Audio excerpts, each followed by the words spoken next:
الحمد لله رب العالمين والصلاة والسلام على أشرف الأنبياء والمرسلين نبينا محمد وعلى آله وأصحابه أجمعين.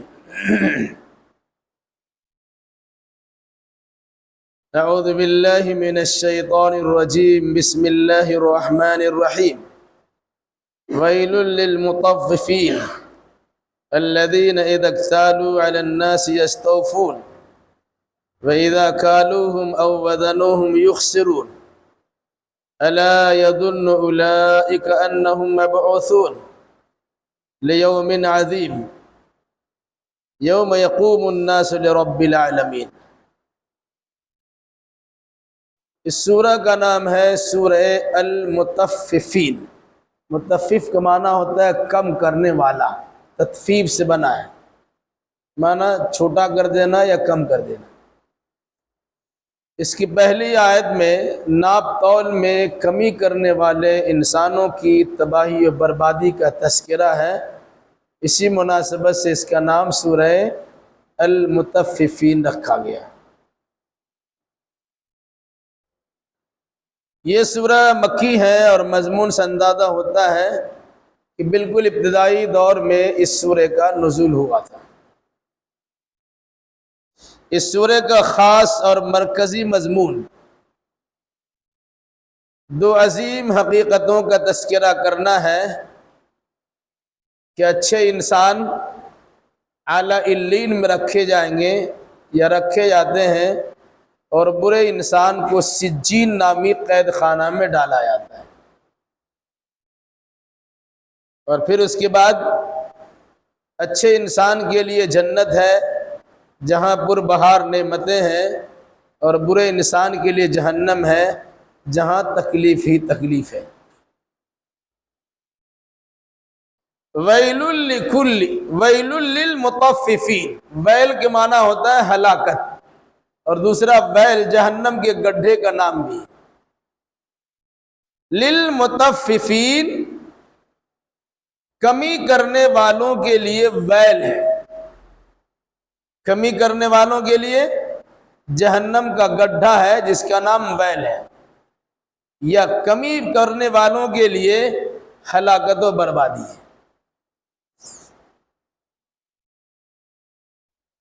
الذین اذا اکتالوا علی الناس یستوفون،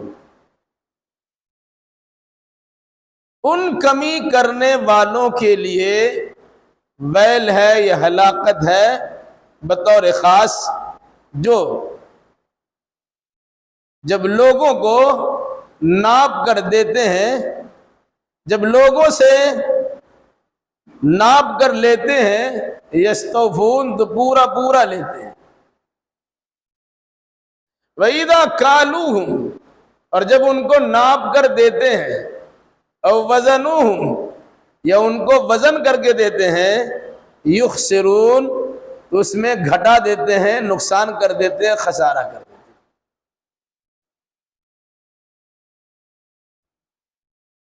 المطفف جمع المطففین، کمی کرنے والا. جملہ یا لفظ کا ایسا استعمال کیا گیا ہے جس میں بہت ساری چیزوں کی طرف اشارہ ہے. ایک خاص بیماری اور خاص برائی جو قوم میں پائی جاتی ہے، اس کی سراحت کر دی گئی، لیکن ان تمام خرابیوں کو یہ شامل ہے جس میں کمی بیشی کا معاملہ ہوتا رہتا ہے. مفسرین نے جب اس کی تشریح کی ہے تو بہت ساری باتوں کی طرف رہنمائی کی ہے. اب نماز پڑھتے ہیں، نماز کو جیسا پڑھنا چاہیے تھا ویسا نہیں پڑھا، اس میں کٹوتی کر دی. تو فویل للمصلین پڑھ چکے ہیں، آگے پڑھیں گے نماز پڑھنے والوں کے لیے ویل ہے.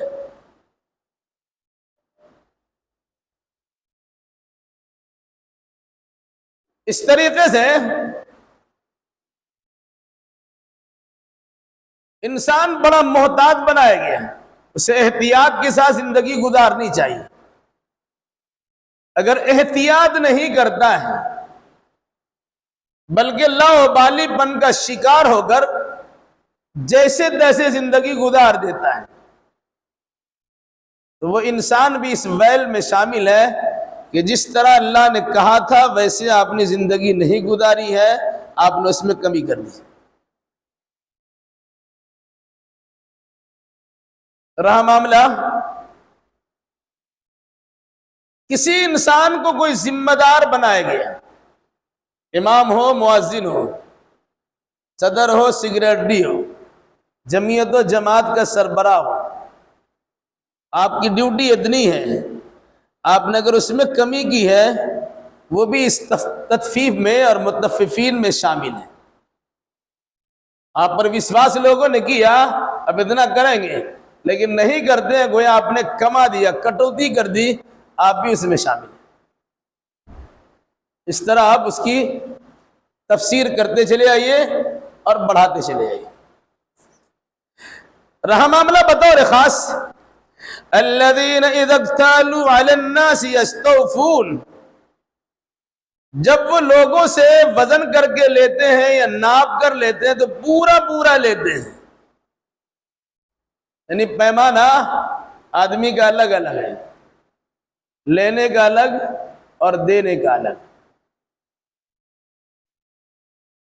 اب وزن کرائے کوئی چیز، جب لے رہے ہیں آپ کی خواہش ہوگی کہ ترازو جھکتا ہوا تولے،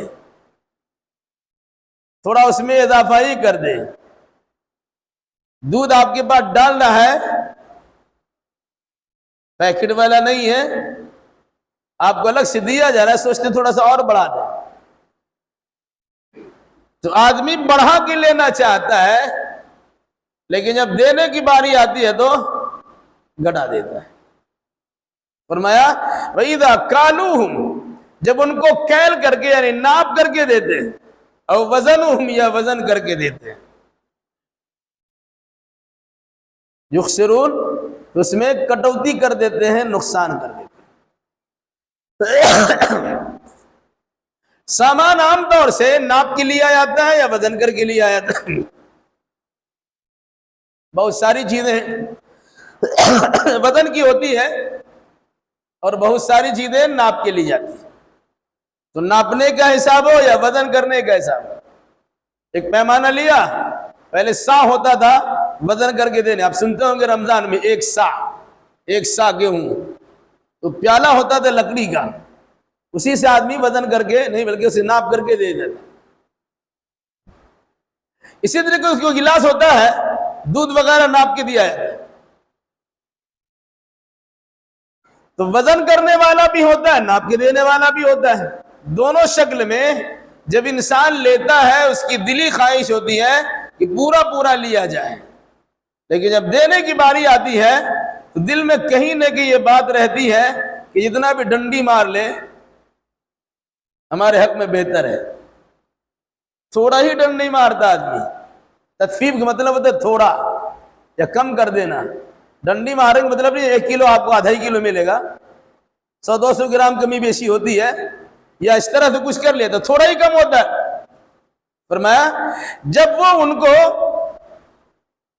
دیتے ہیں ناپ کر کے، او وزنہم، یا ان کو وزن کر کے دیتے ہیں، یخسرون، تو گھٹا دیتے ہیں، کم کر دیتے ہیں.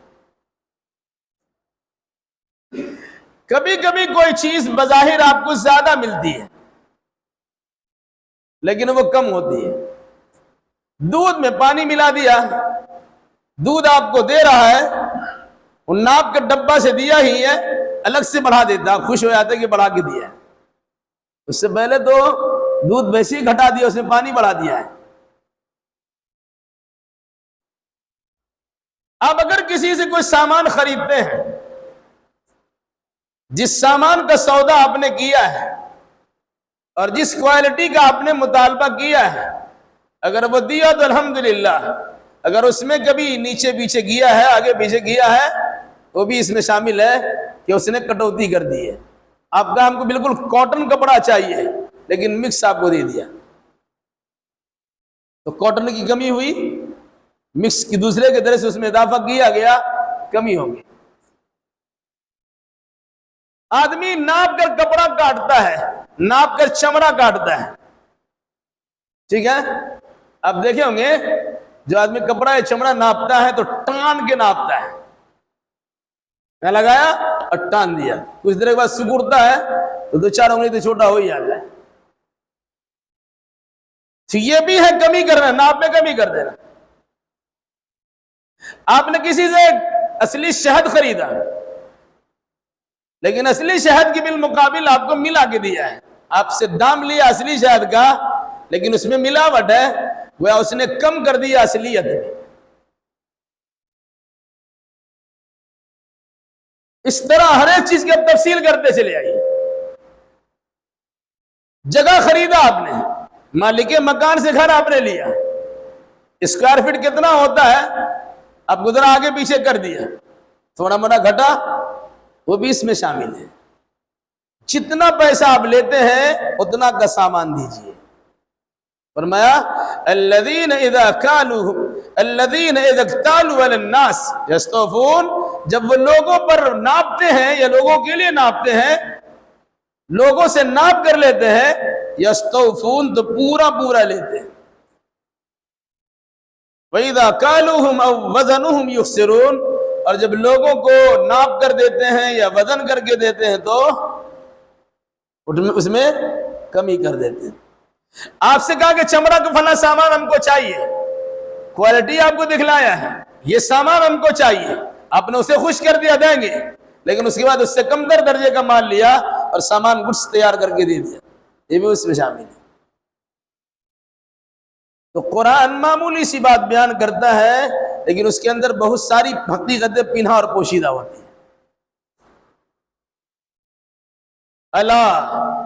الا یظن اولئک انہم مبعوثون، ناپ تول میں کمی عام طور سے انسان سمجھتا ہے کہ بہت بڑی بات نہیں ہے، لیکن ایسی قوم گزر چکی ہے جن پر اس ناپ تول میں کمی کے نتیجے میں اللہ کا عذاب نازل ہو چکا ہے۔ تو قوم شعیب ہے، ان پر اسی ناپ تول کی کمی کی بنیاد پر اللہ کا عذاب نازل ہوا ہے۔ اب اگر کوئی دنیا میں انسان اللہ کے عذاب سے ڈرتا نہیں ہے، اسے قرآن کی اس کے بعد والی آیت یاد دلاتی ہے کہ زندگی تمہاری تو محدود ہے، اس کے بعد تم مر جاؤ گے، قبر سے دوچار کیے جاؤ گے، سڑگل کی مٹی نہیں بن جاؤ گے، بلکہ تم قبر کے گود میں اللہ کی امانت کے طور پہ رکھے جا رہے ہو۔ انسان کی نگاہ میں وہ ختم ہو گئی لیکن اللہ تبارک و تعالیٰ کی نگاہ میں وہ چیز موجود ہے، پھر قیامت میں اللہ اسے اٹھائے گا۔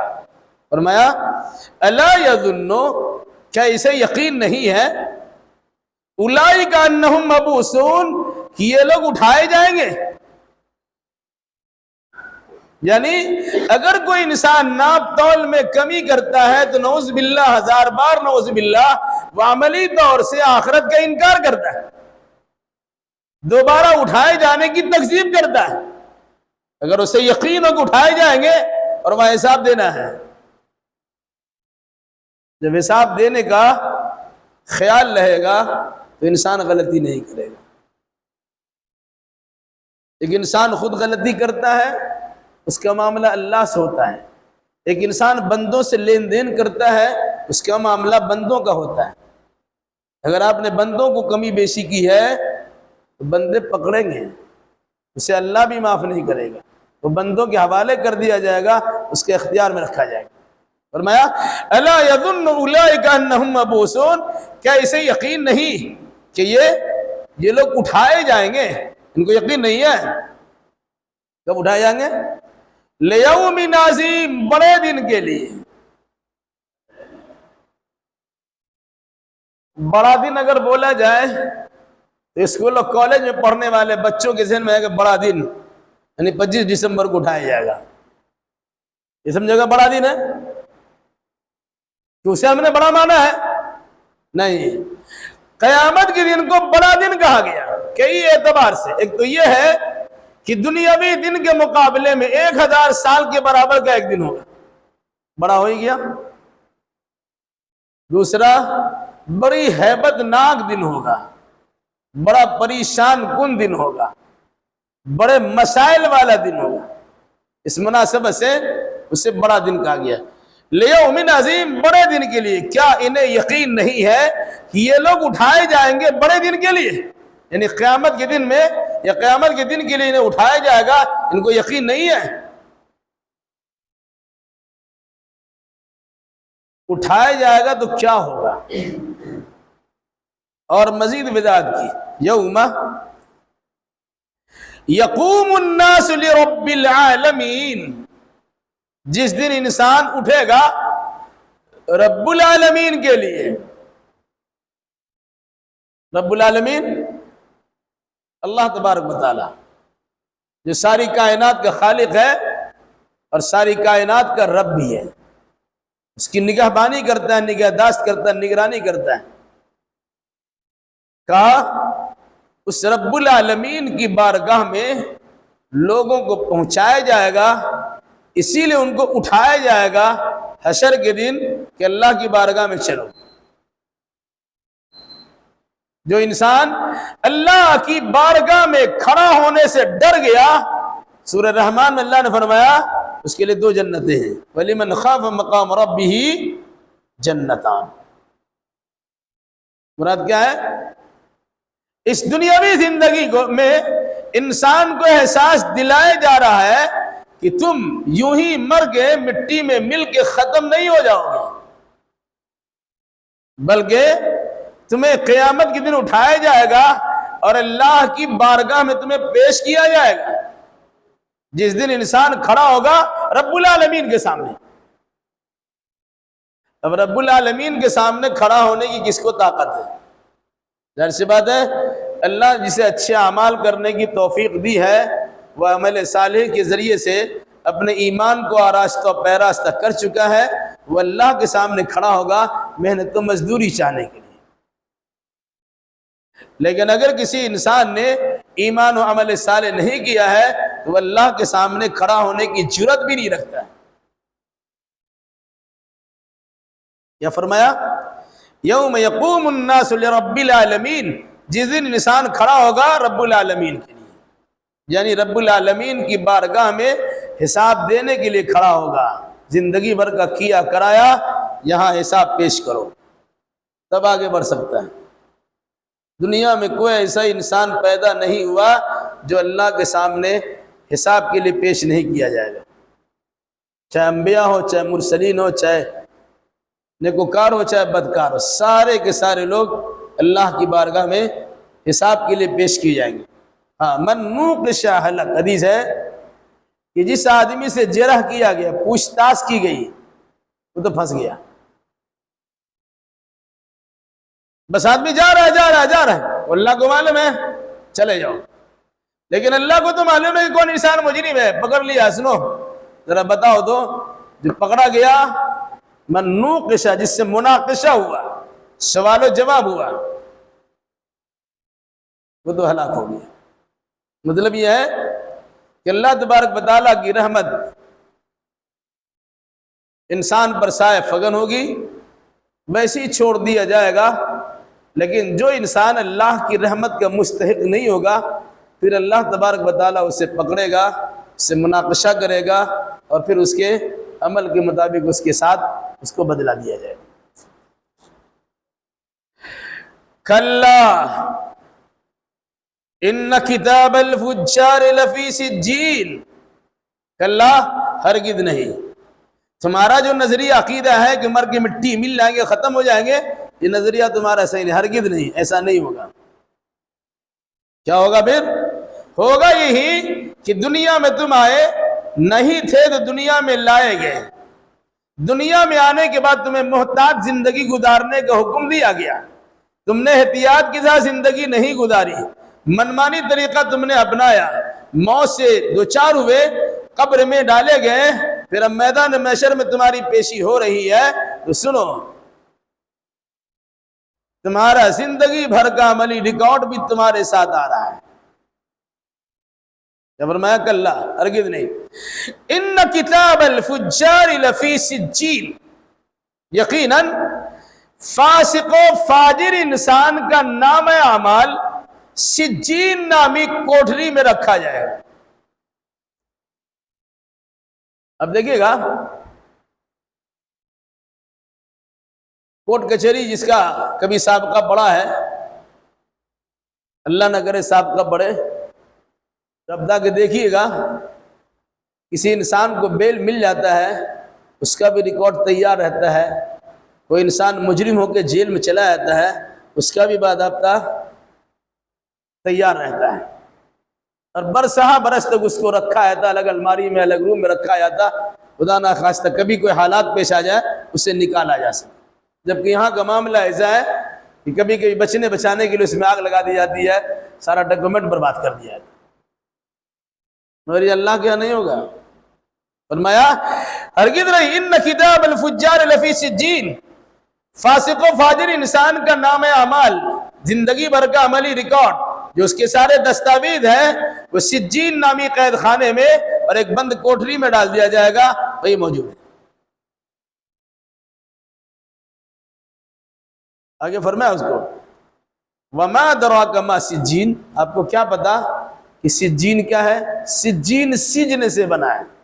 عربی میں قید کو، قید خانے کو سجن کہا جاتا ہے. وہ حدیث بھی آپ کے سامنے ہے، الدنیا سجن للمومن وجنت للکافر. دنیا مومنوں کے لیے قید خانہ ہے اور کافروں کے لیے جنت ہے. اس لیے آشائش و آرام کے سارے سامان ان کے پاس موجود ہیں، اور مسلمانوں کے بعد دقت ہے، پریشانی ہے، مال کی قلت ہے وغیرہ وغیرہ. اسی سجن سے سجین ہے. کہا وما ادراک ما سجین، سجین کیا ہے؟ پھر اس کا جواب دیا کتاب مرقوم، کتاب مرقوم رقم لکھی ہوئی. مراد ایک وہ نام اعمال کے رکھے جانے کا ہیڈ آفس ہے. اللہ نے ایک ایسی جگہ متعین کی ہے کہ برے انسان آدم سے لے کے قیامت تک ان تمام کا عملی ریکارڈ جو فرشتوں کے ذریعے تیار کیا گیا باضابطہ وہاں موجود ہے. کیوں موجود ہے؟ اللہ تبارک و تعالیٰ اسے جلا کے راکھ بھی کر سکتا ہے، اسے پھاڑ کے پھینک بھی سکتا ہے، اس کو رکھنے کی ضرورت نہیں ہے. اللہ اپنے علم کی بنیاد پہ فیصلہ کر سکتا ہے، لیکن نہیں، انسان کے احوال و حالات سے اللہ جانتا، واقف کار ہے. ہو سکتا ہے کل قیامت میں انسان کہے گا نہیں ہمارا تو ایسا نہیں کیا تھا، اس کو دکھایا جائے گا لو اقرا کتابک کفا بنفسک اليوم علیک حسیبا، یہ نام اعمال پڑھ لو، یا اپنا رزلٹ دیکھ لو، یا اپنے دستاویز کا معائنہ اور مشاہدہ کر لو اور فیصلہ کر لو. اللہ تبارک و تعالیٰ دوسرا طریقہ بھی اپنا سکتا ہے اور اپنائے گا. انسان کی بولتی بند زبان خاموش، گنگ زبان، جسم کا حصہ بولنا شروع کرے گا. اس کا ہاتھ بولے گا، اس کی ٹانگ بولے گی، اس کا رواں چمڑا بولے گا. انسان بولے گا لما شہدتم علینا. انسان آپس میں جسم کے حصے سے پوچھے گا، بولے گا تم ہمارے خلاف گواہی کیوں دے رہے ہو؟ بھائی جہنم میں صرف ہم ہی جلیں گے تھوڑے، سر سے لے کے پیر تک سارا جسم کا حصہ تو جلے گا، پھر اپنے خلاف گواہی کیوں دیتے ہو؟ تو قرآن کہے گا انطقنا اللہ الذی انطق کل شیء، ہم خود سے نہیں بول رہے ہیں، وہی اللہ ہم کو بلوا رہا ہے جس اللہ نے ہر چیز کو بولنے کی طاقت دی ہے، قوت گویائی ہر چیز کو عطا کی ہے، وہی اللہ ہم سے بلوا رہا ہے. یہ اللہ کے لیے کوئی مشکل چیز نہیں ہے. زبان بھی چمڑا کی ہے، جسم کا حصہ بھی چمڑے کا ہے. دنیا میں ہماری زبان بول سکتی ہے، وہ چمڑے کی ہے اللہ کے حکم سے، تو آخرت میں جسم کا رواں رہے گا، رواں اور چمڑی کیوں نہیں بولے گی؟ کیونکہ وہ بھی تو اللہ تبارک و تعالیٰ کے حکم کے پابند ہے. فرمایا وما ادراک ما سجین، سجین کیا؟ آپ کو کیا پتا سجین کیا ہے؟ کتاب مرقوم، وہ ہیڈ آفس ہے نام اعمال کے رکھے جانے کے ہیڈ آفس ہے. پھر کیا ہوگا؟ ویل یومئذ للمکذبین، آج کے دن ہلاکت و بربادی ہے جھٹلانے والوں کے لیے. جن لوگوں نے اپنی زبان سے یا اپنے حرکات و سکنات سے قیامت کو جھٹلا دیا، تو کہا انسان سوچتا ہے یوں ہی معاملہ ہے، ختم ہو جائے گا، لیکن اللہ کہتا ہے کہ سنو، تم نے جھٹلایا ہے نا، اس کی سزا تو تم کو مل کے رہے گی. آخرت کے دن کو اگر نہیں جھٹلائے ہوتے، اس دن کی سرخروئی کے لیے کام کیے ہوتے. تم نے کچھ اچھا عمل نہیں پیش کیا ہے، اس کا مطلب ہے تمہاری نگاہ میں آخرت کی کوئی اہمیت نہیں تھی، تم اس کو جھٹلا بیٹھے تھے. سوچتے ہو کہ مولوی لوگ ایسے ہی بولتے ہیں. انبیاء مرسلین کے بولنے کا کام ہی ہے، وہ سمجھانے بجھانے کے لیے ایسا کہہ رہے ہوں گے. اگر ایسا کچھ نہیں ہے، ہم تو دیکھتے ہیں اذا متنا وکننا ترابا ذلک رجع بعید، جب ہم مر جائیں گے اور مٹی ہو جائیں گے، ان کا یہ کہنا کہ دوبارہ اٹھائے جائیں گے، یہ تو بڑی بعید بات، عقل سے بعید بات، عقل سے دور بات ہے. یہ تو سمجھ میں آنے والی بات نہیں ہے. تو جو انسان یا تو زبان سے اس کا انکار کرتا ہے یا عملی انکار کرتا ہے، کہا ویل یومئذ للمکذبین، جھٹلانے والوں کے لیے ویل، تباہی و بربادی ہے.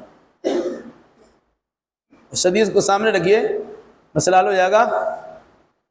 کل امتی یدخلون الجنہ الا من ابا، میرے امت کے سارے افراد جنت میں جائیں گے مگر وہ جنت میں نہیں جائے گا جس نے انکار کیا.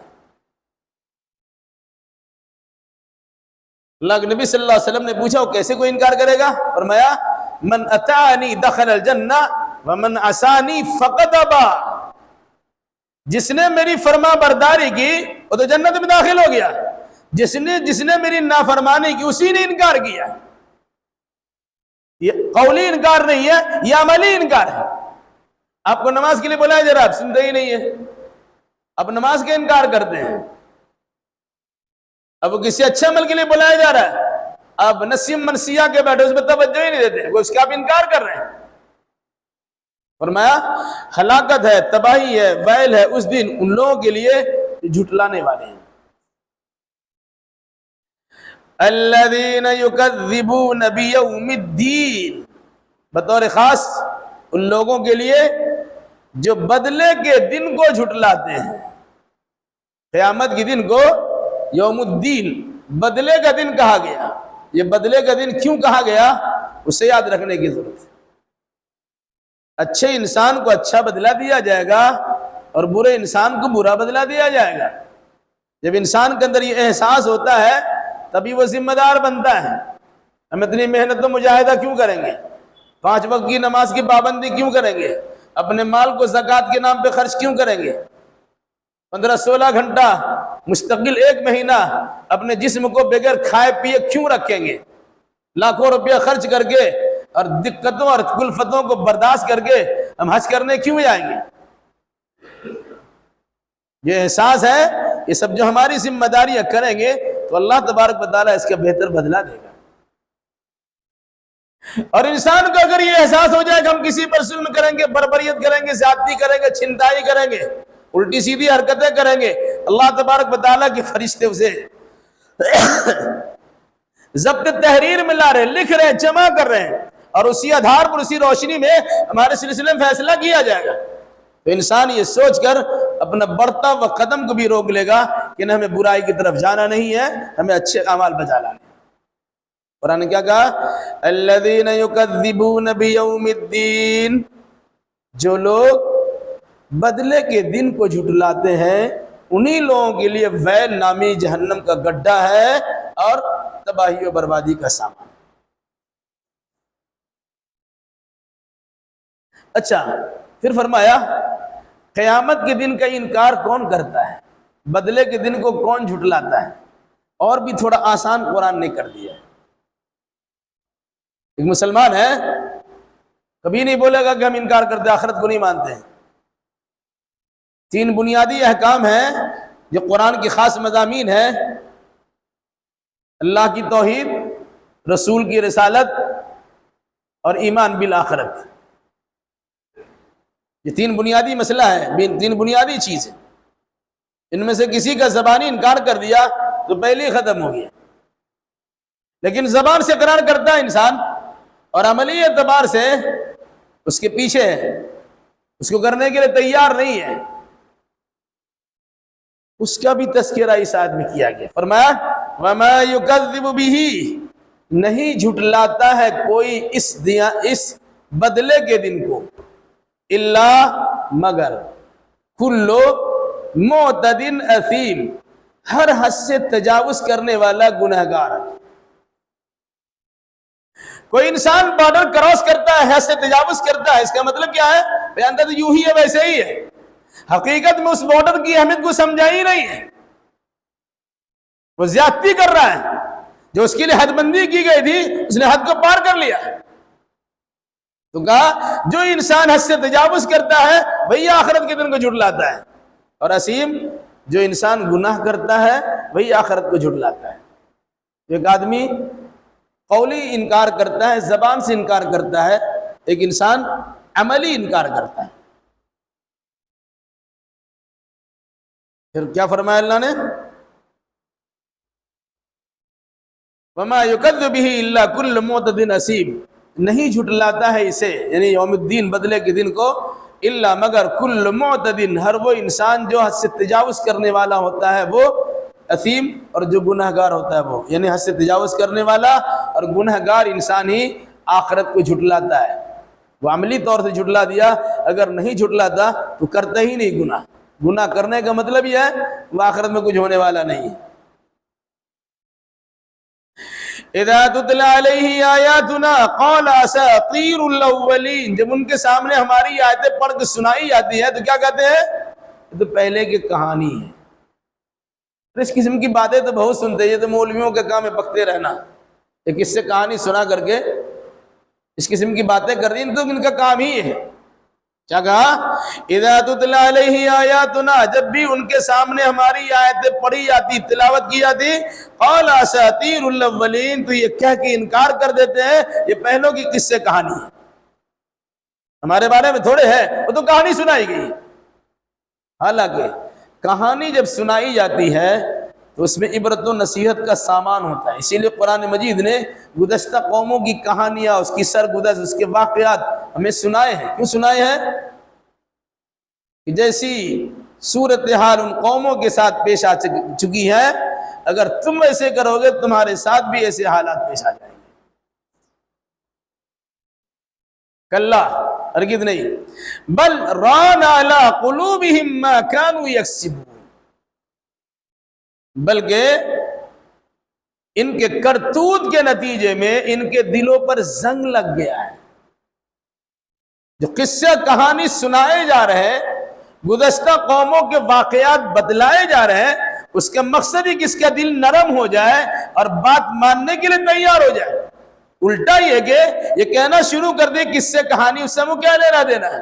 ادھر حقیقت قساوت قلبی اور دلوں کی سختی کی علامت ہے کہ نتیجے کے طور پر ایسے حالات اور واقعات کے سننے کے بعد یا ایسے حالات کے دیدار کرنے کے بعد بھی انسان کا دل اس کی طرف مطمئنہ، اس کی طرف مائل نہیں ہوتا اور اپنے آپ کو سدھارنے کے لیے تیار نہیں ہوتا۔ اس کا مطلب یہ ہے کہ دل اس کا مردہ ہو چکا ہے۔ حدیث رسول بھی یاد رکھیے، انسان جب گناہ کرتا ہے اس کے دل پہ ایک سیاہ نقطہ پڑ جاتا ہے، جب وہ توبہ کرتا ہے وہ سیاہی مٹ جاتی ہے۔ انسان توبہ نہیں کرتا، دوبارہ وہی گناہ کرتا ہے یا کوئی دوسرا گناہ کرتا ہے، تیسرا گناہ کرتا ہے یا اسی کو بار بار کرتا ہے، تو جتنی بار گناہ کرتا ہے اتنی بار ایک ایک نقطہ پڑتا چلا جاتا ہے، سیاہ دھبا لگتا چلا جاتا ہے۔ اتنا چھوٹا سا اگر دل ہے تو نقطہ پڑھتے پڑھتے پورا کا پورا دل کالا ہو گیا۔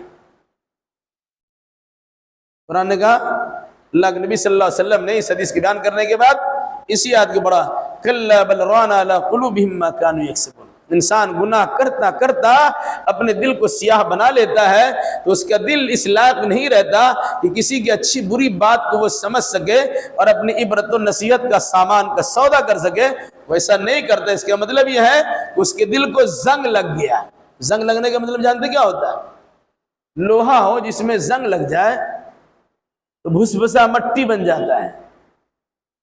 پیلر کھڑا ہے, بلڈنگ کھڑی ہے, اسی روڈ پہ ہے, اگر اس میں لگ جائے زنگ تو خراب ہو جائے تو بالکل مٹی کی طرح ہو جاتا, بھس بھسا ہو جاتا. وہ پیلر کھڑا نہیں رہ سکتا, بلڈنگ کھڑی نہیں رہ سکتی. کہا انسان کا دل بڑا مضبوط ہے, بار بار وہ حرکت کرتا رہتا ہے, الٹ پلٹ کرتا رہتا ہے. اسی الٹ پلٹ میں انسان کی زندگی ہے. جب حرکت قلب بند ہو جائے انسان ختم. جب زنگ انسان کے دل میں لگ گیا, وہ سوچنے سمجھنے کی صلاحیت سے عاری اور خالی ہو گیا. نتیجے کے طور پر وہ دل مردہ ہو گیا, اس لائق ہی نہیں ہے کہ اس پر کسی چیز کو ڈالا جائے اور اس کے اندر لینے کی طاقت اور صلاحیت موجود ہو. بالکل ختم ہے. فرمایا کلا بل ران علی قلوبہم ما کانوا یکسبون. انسان کے کرتوت بد کے نتیجے میں ان کے دلوں پہ زنگ لگ گیا ہے اور زنگ لگ کر اسی دل کو بالکل ختم کر دیا ہے. کلا, ہرگز نہیں. انہم عن ربہم یومئذ لمحجوبون. انسان کہتا ہے اللہ بڑا مہربان ہے. اللہ مہربان تو گدھا پہلوان. اللہ اتنا بخشنے والا ہے, میدان محشر میں اللہ تبارک و تعالی ہم کو دیکھے گا, اللہ کو ہم دیکھیں گے, اور اللہ تبارک و تعالیٰ کی نظر کرم ہوگی, مسئلہ حل, بیڑا پار. اللہ کے رحم و کرم کا سایہ ہوگا اور سب کا مسئلہ حل ہو جائے گا. قرآن کا اس قسم کی بھول بھلائیے مت رہو. کلا, ہرگز نہیں, تمہاری یہ نظریہ عقیدہ صحیح نہیں ہے. انہم عن ربہم یومئذ لمحجوبون. یہ لوگ اپنے رب سے قیامت کے دن چھپائے جائیں گے, اوٹا پردہ میں رکھ دیا جائے گا. وہ اللہ تبارک و تعالیٰ کا دیدار کر ہی نہیں سکیں گے. یہ اللہ تبارک و تعالیٰ ان پہ نظر کرم کر ہی گا ہی نہیں, اس سے بات بھی نہیں کرے گا, اس کو پاک بھی نہیں کرے گا. یہ کہنا کہ اللہ کا سامنا ہوگا, اللہ ہمیں دیکھے گا اور دیکھنے کے بعد تو معاف کر ہی دے گا. قرآن کہتا ہے اللہ آپ کی طرف دیکھے گا ہی نہیں, آپ سے بات بھی نہیں کرے گا, آپ کو پاک بھی نہیں کرے گا, بلکہ آپ کے لیے ٹھکانہ جہنم بنا دیا ہے. جاؤ اسے لوگوں کو جہنم پہنچاؤ. کیا فرمایا؟ کلا, ہرگز نہیں. انہم عن ربہم یومئذ لمحجوبون. یقیناً یہ لوگ اپنے رب سے اس دن چھپائے جائیں گے, حجاب میں, پردہ میں ڈال دیا جائیں گے. تو کہتے ہیں پردہ کر گئے ہیں. کل قیامت میں اللہ سے ان کو پردہ کر دیا جائے گا. یعنی ایک آڑ ہوگا, ایک برزخ ہوگا, ایک رکاوٹ ہوگی, لوگ اس کے پیچھے ہیں. نیک لوگ, اچھے لوگ تو اللہ تبارک و تعالیٰ کے سامنے ہیں, اللہ کو دیکھیں گے بھی. کہیں حدیث میں کہا گیا جس طرح چاند کو دیکھا جاتا یا سورج کو دیکھا جاتا, اس طرح میدان محشر میں اچھے انسان اللہ کو دیکھے گا. پھر جنت میں اللہ تبارک و تعالیٰ کا دیدار ہوگا. لیکن جو مجرم و گنہگار ہے, جو فاسق و فجار ہے, جو کفار و مشرکین و کفار ہیں, وہ اللہ تبارک و تعالیٰ کا میدان محشر میں دیدار تک نہیں کر سکیں گے, بلکہ ایسے لوگوں کو اللہ کی نظروں سے دور رکھا جائے گا. پھر کیا ہوگا اس کے بعد؟ ثم انہم لصال الجحیم. پھر یہ لوگ جہنم میں داخل ہو جائیں گے. اللہ کا فرمان شاہی جاری ہوگا, اعلان ہوگا, چلو امتازوا اليوم ایھا المجرمون الم اعھد الیکم یا بنی آدم الا تعبدوا الشیطان. اے مجرموں الگ ہو جاؤ. بس مجرموں کی جماعت الگ ہوئی, اس کا راستہ بائیں طرف کا دکھا دیا جائے گا, جاؤ جہنم میں. ثم يقال هذا الذي كنتم به تكذبون. پھر کہا جائے گا یہ وہی دن ہے جس کو تم دنیا میں جھٹلایا کرتے تھے. تمہیں بتایا جاتا تھا کہ دنیا میں احتیاط کے ساتھ زندگی گزارو, میدان محشر میں تمہاری پیشی ہوگی, قیامت کے دن اللہ کے سامنے کھڑے ہوگے, تمہیں ذرہ ذرہ کا حساب چکانا ہوگا. تم اس کو ماننے کے لیے تیار نہیں تھے, وہ دن یہی ہے. اب اس دن کو تم نے مانا نہیں تھا, اس کے لیے سوغات تیاری کر کے کچھ تحفہ لایا نہیں تھا, اچھے اعمال کا نذرانہ پیش کیا نہیں تھا. اب تمہارا معاملہ کیا ہے؟ وہ بائیں طرف دیکھو, جہنم تمہاری طاق میں انتظار میں ہے، بپھر رہی ہے، چلا رہی ہے، تمہیں کھانے کے لیے تیار ہے، بلکہ تمہارے دلوں کو جھانک رہی ہے۔ نار اللہ الموقدہ التی تطلع علی الافئدہ، اللہ کی بھڑکائی ہوئی آگ ہے جو انسان کے دل کو جھانک رہی ہوگی، کتنا خطرناک ہے۔ تو کہا میدان محشر کا اور اللہ کی بارگاہ میں پیش کیے جانے کا، یہ قیامت کے دن کا اور بدلے کے دن کا تمہارے پاس اعتبار نہیں نہ تھا جو اس کا تم نے انکار کر دیا تھا؟ ثم یقال، پھر کہا جائے گا ھذا الذی کنتم بہ تکذبون، یہی وہ دن ہے جس کا تم دنیا میں انکار کرتے تھے یا جس کو جھٹلایا کرتے تھے۔ اس لیے ہم اگر چاہتے ہیں کہ کل میدان محشر میں اللہ تبارک و تعالیٰ کی بارگاہ ہماری پیشی ہو، ذرہ ذرہ کا حساب ہو، ہمارا حساب کتاب درست ہو، ہم اللہ تبارک و تعالیٰ کے فضل و کرم سے اس کے رحم و کرم کے سائے میں جگہ پا لے، پھر جنت میں چلے جائیں، یقیناً یہ ہمارے لیے بڑی خوش قسمتی اور خوشخبری کی بات ہے۔